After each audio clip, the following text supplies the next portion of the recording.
Bali March 20 nga pala ngayon mga idol. 7 months na ni baby.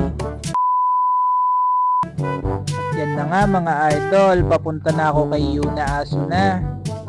Sobrang napakaswerte nga pala ng anak ko talaga mga idol. Akalain mo yon, nasaktong 7 months niya ngayon.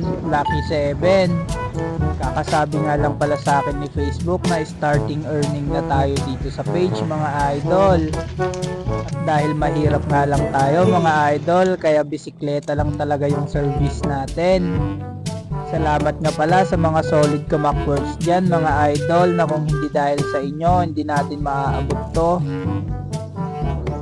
Ito nga pala yung napakabait kong mami at napakabait kong daddy.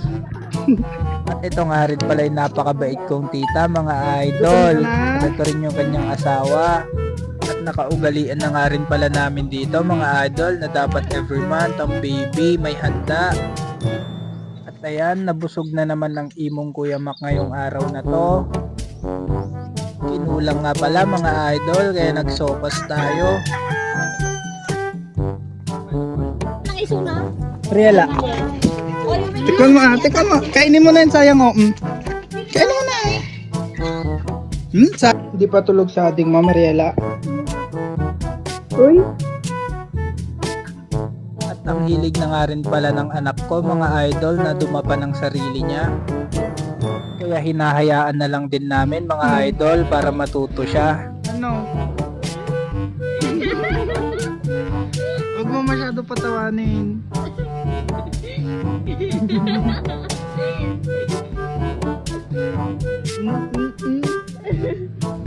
Bali parang magkapatid na nga rin pala tong pamangkin ko at tong anak ko mga idol. Dahil yung tinatawag kong mami, kapatid ng mama ko. Hindi isa lang yung nag-aalaga sa kanila. Wait! Pagkatapos ko nga rin padedehin pala tong anak ko mga idol, pinatulog ko na rin siya.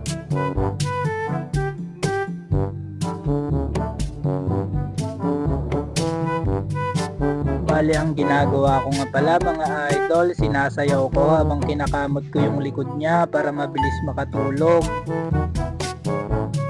At kahit napahiga ko na nga rin pala siya mga idol, diretso pa rin yung kamot ko sa likod niya para mahimbing yung kanyang tulog.